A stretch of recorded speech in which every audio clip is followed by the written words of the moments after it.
दोस्तों ये कहानी उस समय की है जब दुनिया खत्म होने के कगार पर थी और लगभग सभी इंसानों का दुनिया से सफाया हो चुका था। लेकिन वहीं दूसरी तरफ दो भाई बहन जैसे तैसे जिंदा बच गए थे और अपने लिए शरण ढूंढ रहे थे। तो कहानी शुरू होती है मैक्सिको शहर से जो लगभग तबाह हो चुका है। वहीं पर हम एक आदमी डैनी को देखते हैं जो कि बहुत सारे कार्डबोर्ड्स उठाकर अपने घर की तरफ जा रहा था। वहां पहुंचकर वो बहुत सारे सड़े हुए ब्रेड्स को उठाता है और उन्हें कंटेनर में डाल देता है। आगे वो उनमें पानी डालता है और उन्हें मिक्स करने लगता है। ये सब होने के बाद वो उस कंटेनर के ऊपर टेप लगाकर उसे बंद कर देता है। इसके बाद वो एक टेबल को तोड़ता है और उसकी लकड़ी से उस कंटेनर के नीचे आग जला देता है। थोड़ी देर बाद वो उसे चेक करता है कि जो वो बनाना चाहता है वो बन भी रहा है या नहीं। दरअसल वो यहाँ पर शराब बना रहा था। आगे हम देखते हैं कि उसके घर में एक छोटी सी गुफा है जहाँ से वो चीजों को एक्सचेंज करता था। वो उसमें शराब की एक बोतल डालता था और दूसरी तरफ से उसे अंडे की एक ट्रे मिलती थी। आगे डैनी अपनी बनाई हुई शराब को पीता है और दिन भर बस यूं ही पड़ा रहता है। थोड़ी देर बाद उसे पता नहीं क्या होता है, वो वहाँ पर पड़े हुए एक ढोल को बजाता है और जोर जोर से चिल्लाने लगता है। हम देखते हैं कि डैनी की दिमागी हालत सही नहीं थी, इसलिए वो दिन भर बस यही काम करता रहता था। थोड़ी देर बाद उसके घर के अंदर दो बच्चे आते हैं जिसमें एक लड़का और लड़की थे।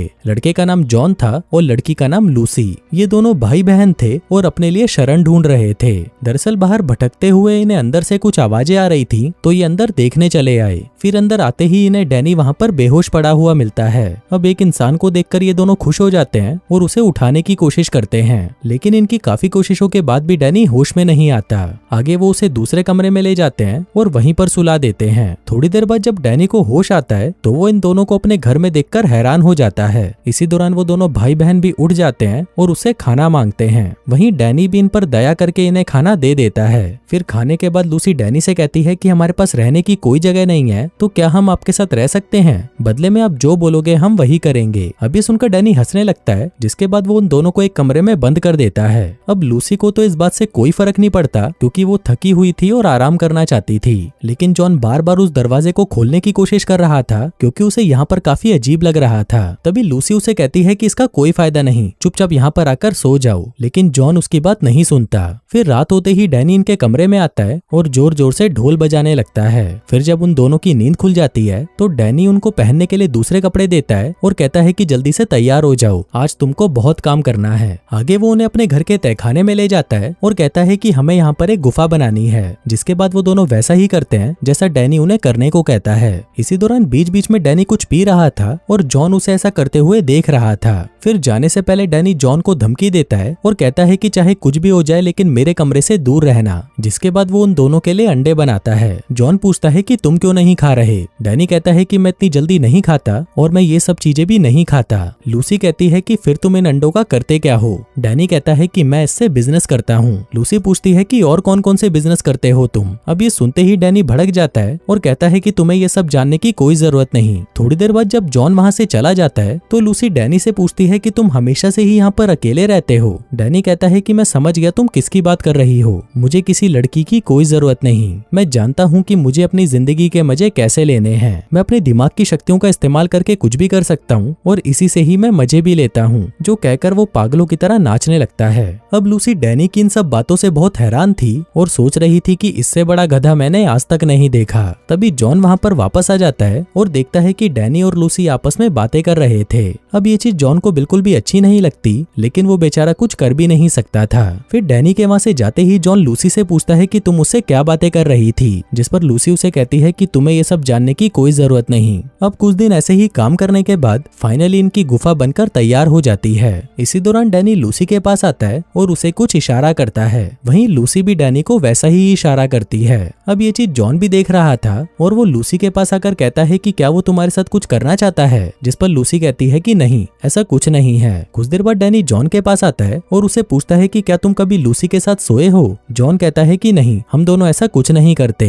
डैनी पूछता है कि क्या तुम हाथ गाड़ी चलाते हो? तुम तो अभी जवान हो, तुम्हें तो रोज हाथ गाड़ी चलानी चाहिए। जॉन कहता है कि नहीं, मैं ये सब नहीं करता। डैनी कहता है कि ये सब छोड़ो, तुम्हें आज ही लूसी के साथ इंटीमेट होना होगा। अब ये सब बातें सुनकर जॉन का दिमाग खराब हो जाता है और वो लूसी के पास जाकर कहता है कि हमें यहाँ से चलना चाहिए, लेकिन लूसी उसकी बात नहीं सुनती और उसे इग्नोर कर देती है। अब सीन यहाँ से शिफ्ट होता है और हम जॉन को देखते हैं जो कि आधी रात को डैनी के कमरे में जाने की कोशिश कर रहा था, लेकिन डैनी अभी भी जगा हुआ था, जिसको देखकर जॉन घबरा जाता है और वहाँ से से चला जाता है। अगली सुबह डैनी उन दोनों के लिए मीट मंगवाता है, लेकिन जॉन मीट को खाने से मना कर देता है। कहता है कि मैं शाकाहारी हूँ। अब ये बात सुनते ही डैनी भड़क जाता है। वो जॉन का गला पकड़ लेता है और कहता है कि तुम्हें इसे खाना ही पड़ेगा। इसी दौरान जब लूसी का दम घुटने लगता है तो डैनी कहता है कि मैंने तुम्हारी बहन के खाने में जहर मिला दिया था और अगर तुम इसे बचाना चाहते हो तो तुम्हें इस मीट को खाना पड़ेगा। अब बेचारे जॉन के पास कोई रास्ता नहीं था, इसलिए वो चुपचाप उस मीट को खा जाता है। आगे डैनी लूसी को अपने कमरे में लेके जाता है और कुछ दवाइयां पिलाकर उसे फिर से नॉर्मल कर देता है। फिर उसी रात हम देखते हैं कि डैनी फिर से पागल होने लगा था। उसे अजीब अजीब चीजें दिखाई दे रही थी, जैसे कि चारों तरफ जहरीली गैस फैली हुई है और इसी की वजह से सारे इंसान मर चुके हैं। तभी अचानक वो नाचने लगता है और थोड़ी देर बाद वो वहीं पर लेटकर रोने लग जाता है। वो अपने परिवार को याद करता है जिनके साथ वो खुशी से रहता था। तभी अचानक उसे लगने लगता है कि लूसी उसकी माँ है, तो वो लूसी के पास जाकर कहता है कि चलो मेरे साथ गुफा में चलो, हम दोनों वहाँ पर अपना नया घर बनाएंगे।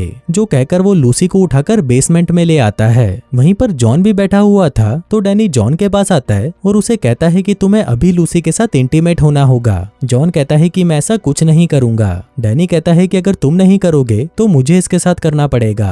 अब जॉन के पास और कोई रास्ता नहीं था, इसलिए वो मजबूरी में लूसी के साथ इंटीमेट हो जाता है। वहीं जॉन उन दोनों को देखकर मजे ले रहा था, पर तभी अचानक उसे दिल का दौरा पड़ता है और वो वहीं पर मारा जाता है। अब ये देखकर वो दोनों भाई बहन उसे उठाकर ऊपर ले आते हैं और उसे कमरे में बंद कर देते हैं। आगे जॉन उस गुफा के पास जाता है जहाँ से डैनी खाना मंगवाया करता था, लेकिन बहुत कोशिशों के बाद भी उसे वहाँ से खाने के लिए कुछ नहीं मिलता। उधर दूसरी तरफ लूसी डैनी की लाश के पास जाती है और उसकी जेब चेक करती है। तभी उसे वहाँ पर एक लड़की की तस्वीर मिलती है जो कि एक छोटी सी बच्ची थी। इसके बाद वो अपने भाई के पास आती है और उससे पूछती है कि तुम मुझसे कितना प्यार करते हो, जिस पर जॉन कहता है कि बहुत ज्यादा। आगे हम देखते हैं कि धीरे धीरे इन दोनों भाई बहनों की मानसिक हालत खराब होने लगी थी और ये यूं ही इधर उधर घर में भटकने लगे थे। दूसरी तरफ हम उसी तस्वीर वाली छोटी बच्ची को देखते हैं जो कि डैनी के पास आकर उसके कान में कुछ कहती है और तभी अचानक उसकी लाश वहाँ से गायब हो जाती है। आगे वहाँ पर लूसी आती है और देखती है कि डैनी वहाँ पर नहीं होता। वो भागते हुए नीचे आती है और ये बात जॉन को बताने लगती है, पर तभी वो देखते हैं कि नीचे बहुत तेज तूफान आ रहा है। ये तूफान धीरे धीरे बढ़ता जाता है और तभी अचानक उस तूफान में से डैनी निकलता है जो कि पहले से जवान दिख रहा था। अब डैनी को देखकर लूसी तो बहुत खुश होती है, लेकिन जॉन ये देखकर हैरान था कि आखिर डैनी वापस जिंदा कैसे हो गया। इसी दौरान उस गुफा में एक जासूस आता है और जॉन को गोली मार देता है, पर तभी डैनी उसे पकड़ लेता है और लूसी और डैनी मिलकर उसे मार डालते हैं। अब अपने भाई को मरा हुआ देखकर लूसी बहुत दुखी हो जाती है, पर तभी डैनी उसे कहता है कि चिंता मत करो। जिसके बाद वो एक दवाई निकालकर उसे जैसे ही जॉन के जख्म पर लगाता है, जॉन वापस जिंदा हो जाता है। इसके बाद डैनी वहाँ पर डांस करने लगता है, जिसको देखकर लूसी भी उसके साथ डांस करती है। आगे डैनी उस मरे हुए जासूस का खून और उसके शरीर के अंगों को एक कंटेनर में डालता है और उसे बंद करके गुफा के साइड में रख देता है। थोड़ी देर बाद लूसी वहाँ पर एक लड़की को लेकर आती है और वहीं पर उसके साथ इंटीमेट होने लगती है।